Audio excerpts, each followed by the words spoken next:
Assalamualaikum warahmatullahi wabarakatuh. Perkenalkan, nama saya Miftahur Rahman, Magister Komputer. Saya merupakan salah satu dosen program studi Teknik Informatika Fakultas Teknik Universitas Muhammadiyah Jember dengan NIDN 0724039201. Sebagai seorang dosen, tentunya mempunyai kewajiban dalam melaksanakan tridharma perguruan tinggi. Salah satunya pada bidang pengajaran. Pada kesempatan kali ini, saya akan menjelaskan PDD UKT-PT atau pernyataan diri dosen dalam unjuk kerja tridharma perguruan tinggi di bidang pengajaran. Pada penyampaian PDD UKT-PT ini, saya akan menjelaskan salah satu mata kuliah yang saya ampu pada semester ganjil, yaitu mata kuliah Computer Network. Pada penjelasan mata kuliah Computer Network, saya menggunakan metode pembelajaran DIE, Delivery, Interaction and Assessment. Delivery adalah bagaimana proses pembelajaran kepada mahasiswa. Interaction adalah interaksi antara dosen dan mahasiswa. Assessment adalah penilaian akhir mahasiswa secara terstruktur dan objektif. Berikut adalah penjelasan secara rinci mata kuliah Computer Network.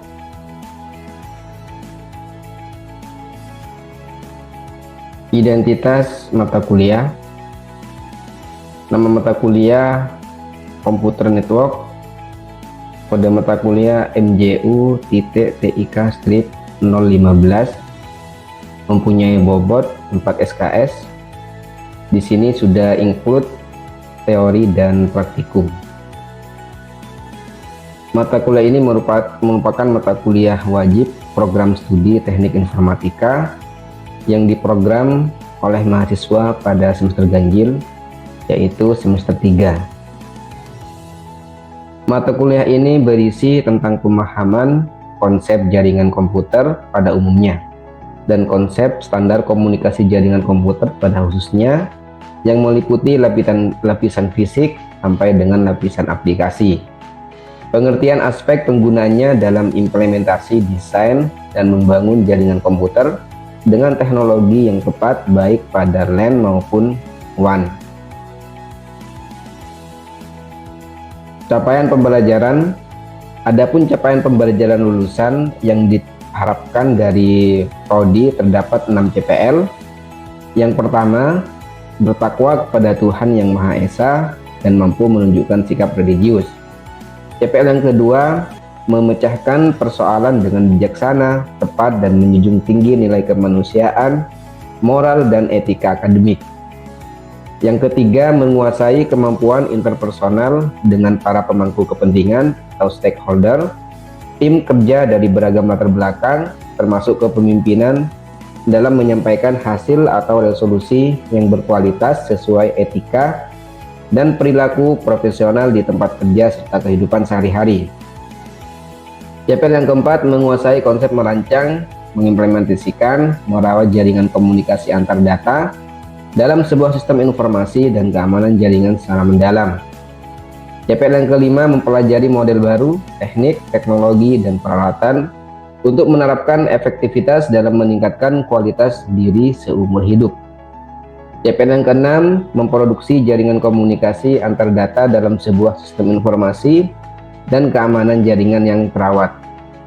Nah, dari ke-6 CPL ini kemudian dipetakan ke dalam CPMK atau capaian pembelajaran mata kuliah. CPMK dari mata kuliah ini adalah mampu menjelaskan prinsip dan konsep dasar komunikasi antar perangkat jaringan komputer, menjelaskan standar komunikasi jaringan komputer, serta mempraktikkan, membangun dan mengimplementasikan sistem jaringan komputer dalam jaringan LAN maupun WAN. Adapun untuk mencapai CPMK tersebut kemudian disusun rumusan kemampuan akhir yang diharapkan atau KAD. KAD pada mata kuliah ini adalah yang pertama, mampu menjelaskan pendahuluan jaringan komputer. Yang kedua, mampu menjelaskan standar komunikasi jaringan komputer. Yang ketiga, mampu menjelaskan karakteristik protokol physical layer dan menerapkannya. Yang keempat, mampu menjelaskan karakteristik protokol data link layer. Yang kelima, mampu menjelaskan protokol network layer dan menerapkannya. Yang keenam, mampu menjelaskan dan menerapkan konsep routing. Yang ketujuh, mampu menjelaskan dan menerapkan firewall dan hotspot. Yang kedelapan, mampu menjelaskan dan menerapkan routing static dan default route. Yang kesembilan, mampu menjelaskan dan menerapkan konsep QoS atau Quality of Service Simple QoE. Yang terakhir yaitu yang ke-10, mampu menjelaskan protokol transport dan application layer. Adapun pokok bahasan atau materi pembelajaran yang akan dibahas pada sesi-sesi pertemuan atau perkuliahan adalah yang pertama yaitu tentang pendahuluan jaringan komputer, yang kedua standar komunikasi jaringan komputer, yang ketiga protokol physical layer, kemudian protokol data link layer, protokol network layer, dasar routing, firewall dan hotspot, routing static dan default, yang kesembilan quality of service simple QoE, yang terakhir adalah protokol transport dan application layer. Dalam melakukan pembelajaran, saya menerapkan metode pembelajaran DIE, yaitu Delivery Interaction Assessment. Yang pertama, delivery. Delivery merupakan penyampaian materi pembelajaran kepada mahasiswa. Di sini saya ada 3 strategi yang saya lakukan, yaitu dengan materi textbook, yang mana di sini saya mengambil referensi dari buku. Yang pertama adalah CompTIA Network to Study GUID, kemudian modul mikrotik training basic MTCNA, kemudian router Cisco dan mikrotik IP routing menggunakan Cisco dan mikrotik, kemudian Cisco CCNA, CCNP routing and switching, yang terakhir adalah Cisco routing and switching. Juga saya mengambil referensi dari hasil penelitian saya sendiri, yaitu jurnal publikasi. Yang pertama adalah implementasi web content filtering pada jaringan RT/RW-NET menggunakan P-hole DNS server. Yang kedua adalah optimalisasi jangkauan sinyal wireless fidelity menggunakan MiWiFi Range Extender Pro. Kemudian juga dalam penyampaian materi saya juga menggunakan studi kasus ya. Di sini saya menerapkan studi kasus kepada mahasiswa, di mana mahasiswa diharuskan berdiskusi untuk memacu jiwa kritis mereka.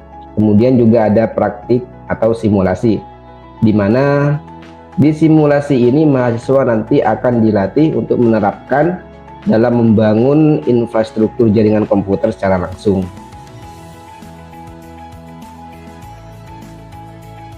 Selanjutnya interaction. Nah, interaction di sini merupakan interaksi antara dosen dan mahasiswa, seperti diskusi, melakukan tanya jawab dan sebagainya. Dalam berinteraksi di sini saya menggunakan 2 metode. Yang pertama adalah sinkronus dan asinkronus. Sinkronus di sini adalah tatap muka secara langsung di kelas, kemudian secara tatap maya atau menggunakan video conference. Di sini dibantu dengan aplikasi seperti Zoom, Google Meet, atau aplikasi video conference lainnya. Selanjutnya yang asinkronus, di sini saya menggunakan Learning Management System atau LMS. LMS sendiri di Universitas Muhammadiyah Jember namanya adalah e-study.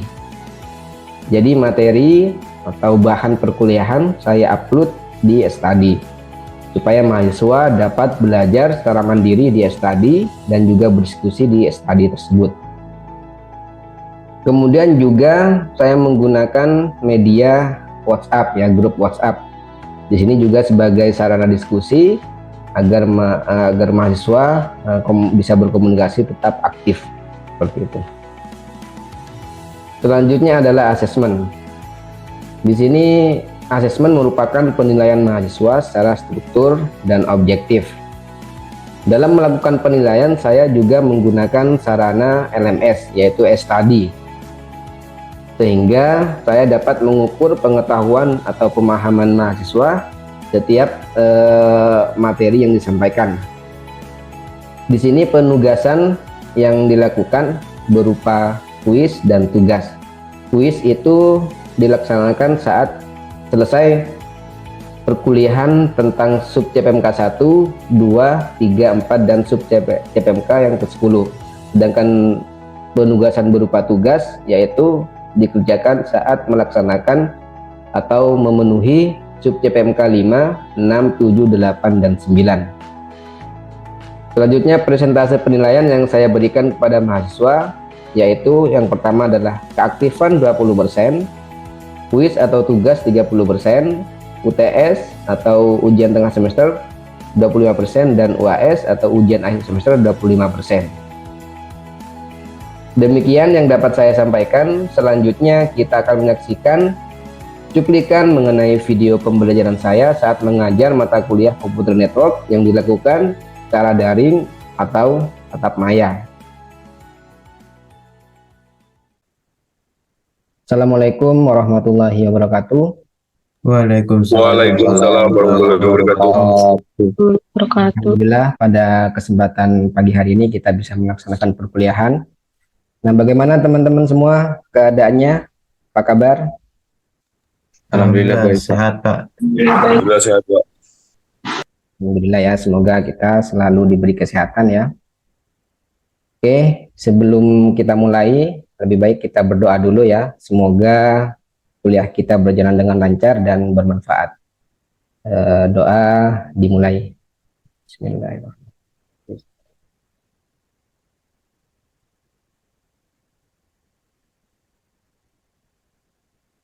Oke, selesai. Oke teman-teman, hari ini kita sudah masuk pada pertemuan kedua tentang standarisasi komunikasi jaringan komputer. Tapi sebelum kita masuk pada pembahasan hari ini, jadi kita flashback dulu pada pertemuan sebelumnya. Pertemuan sebelumnya kita membahas tentang apa? Tentang pengantar ya atau pendahuluan jaringan komputer. Nah, untuk itu saya coba mau bertanya ke teman-teman di sini ya. Apa sih yang dimaksud dengan jaringan komputer? Monggo siapa yang bisa membantu menjawab? Saya Pak, Nuralita, NIM 122. Baik, monggo Mbak Nuralita.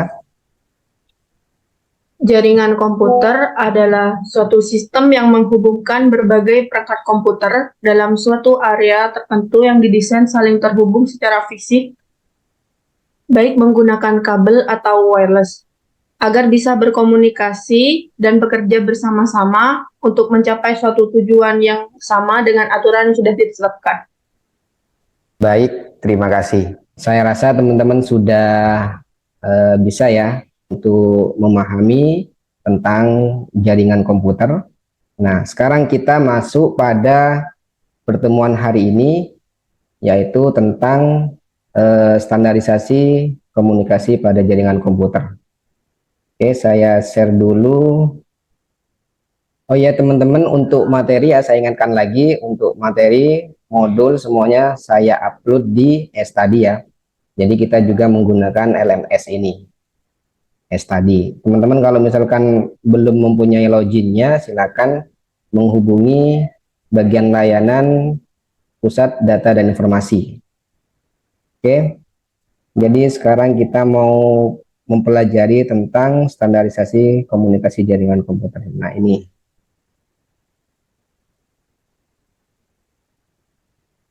Jadi kita akan pelajari bagaimana sih caranya atau proses komputer itu dalam berkomunikasi.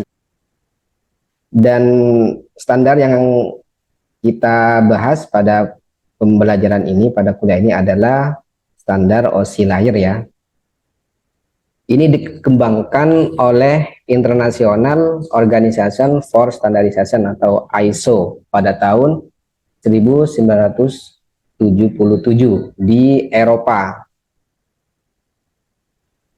Ini disusun untuk standarisasi jaringan komputer agar setiap vendor itu yang berbeda-beda dapat saling berkomunikasi. Tujuannya untuk interoperabilitas sistem komunikasi beragam dengan protokol komunikasi standar ya. Konsep dari OSI ini dikenal juga dengan 7 OSI layer.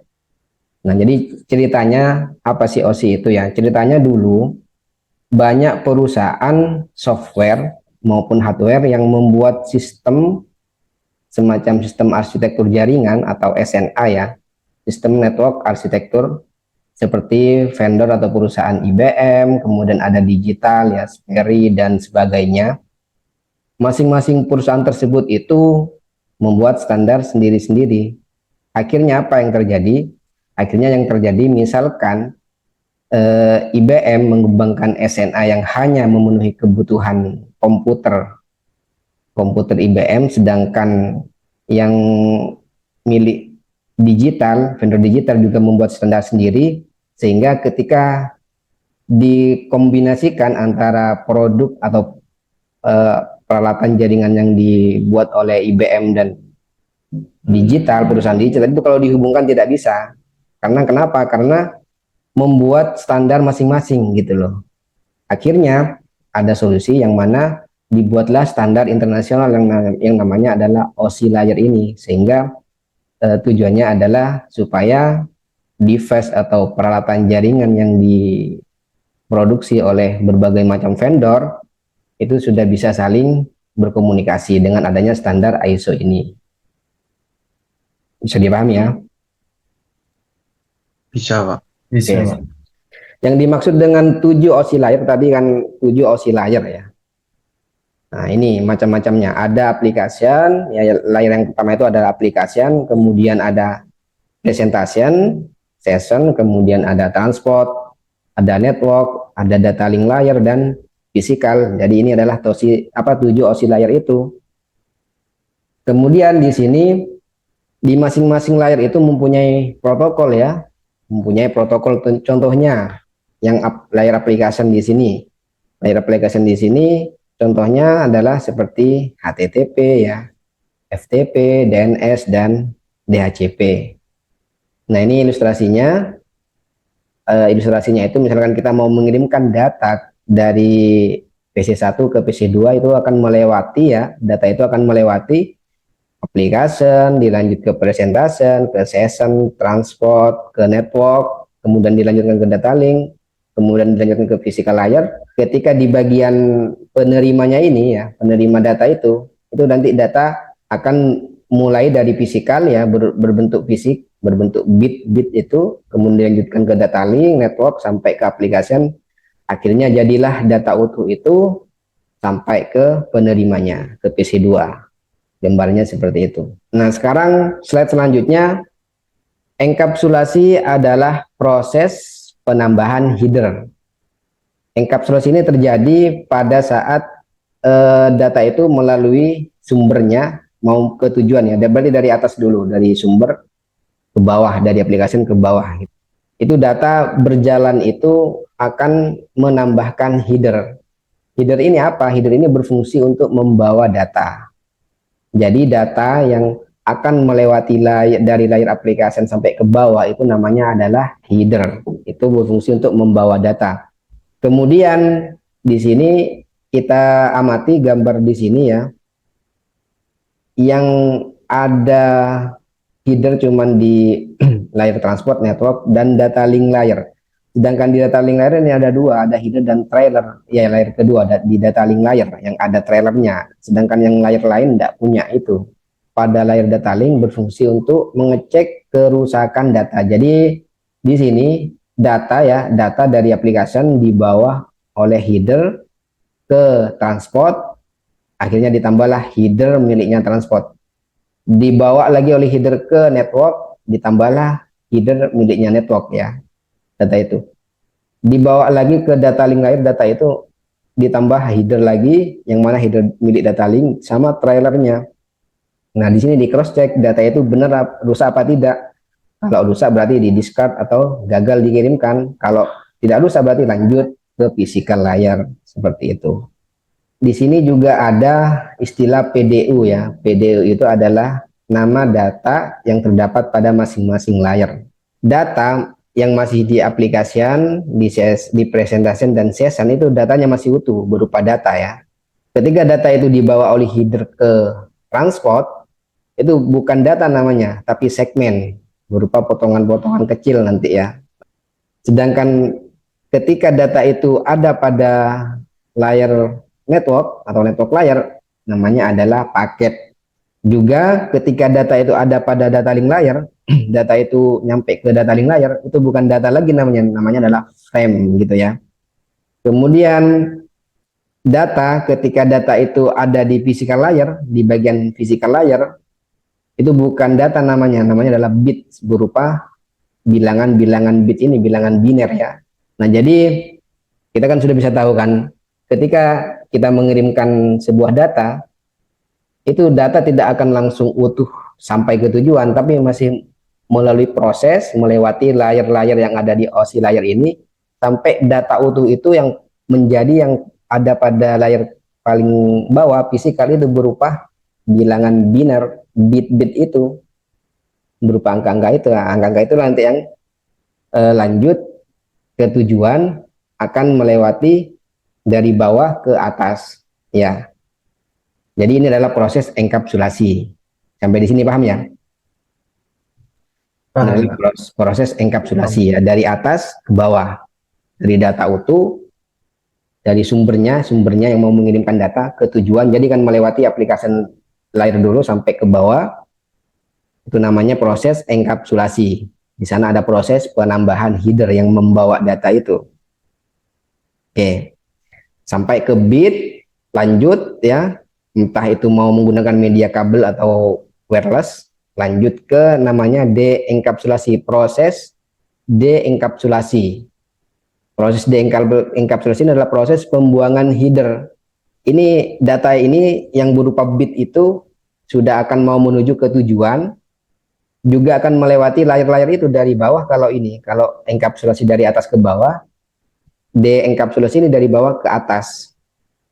Nah, jadi di sini adalah proses pembuangan header.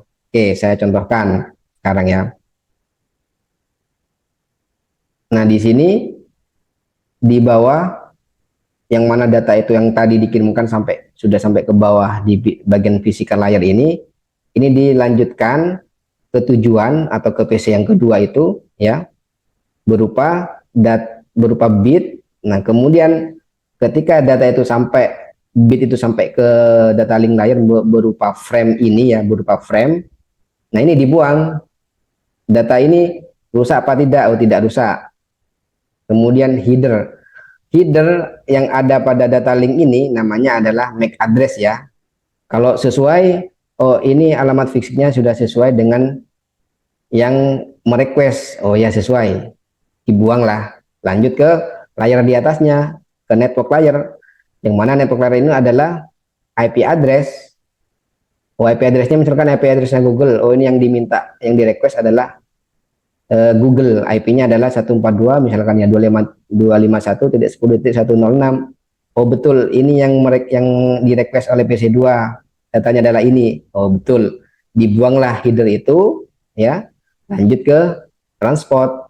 Nah, di transport ini dicek lagi.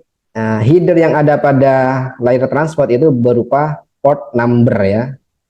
Banyak bermacam-macam nomor port ya. Ada portnya FTP, misalkan ini portnya website ya, www itu portnya kan nomornya 80 gitu ya.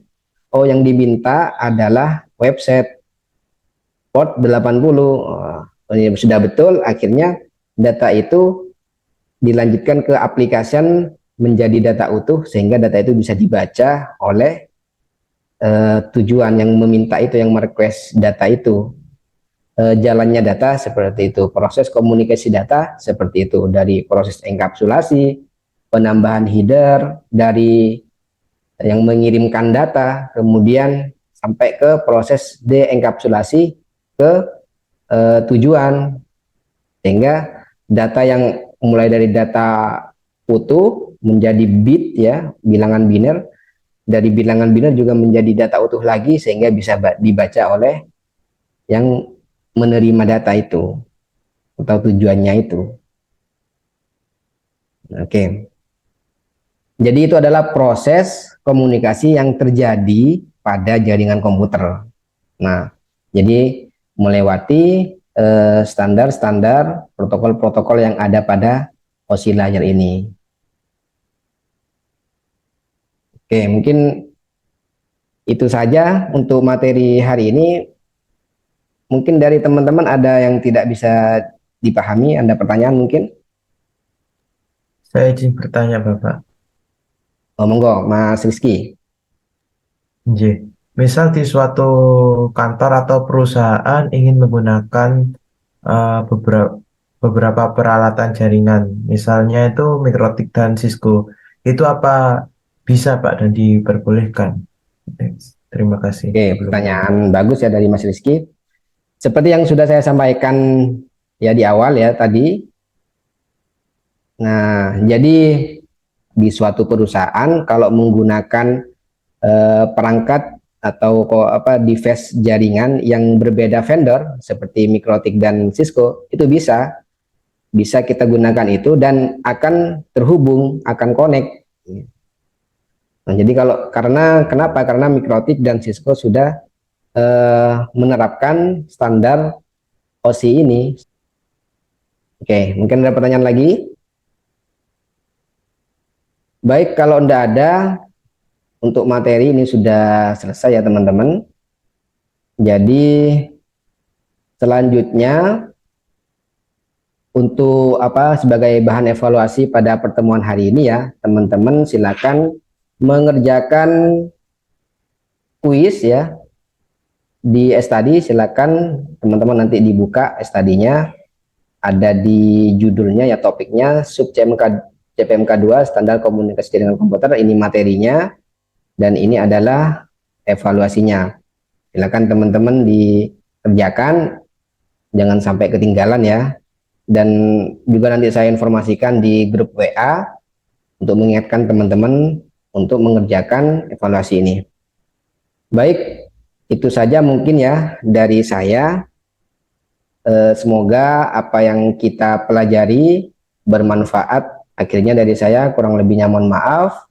Wassalamualaikum warahmatullahi wabarakatuh. Waalaikumsalam warahmatullahi wabarakatuh. Terima kasih, Bapak. Ya, sama-sama. Demikian deskripsi singkat serta cuplikan proses kegiatan belajar mengajar dari mata kuliah Komputer Network yang saya ampu. Semoga bisa memberikan gambaran mengenai kinerja dalam bidang pengajaran yang saya lakukan. Demikian yang bisa saya sampaikan. Atas semua kekurangan dari saya mohon maaf yang sebesar-besarnya. Al-afwa minkum, ihdinas siratal mustaqim. Wassalamualaikum warahmatullahi wabarakatuh.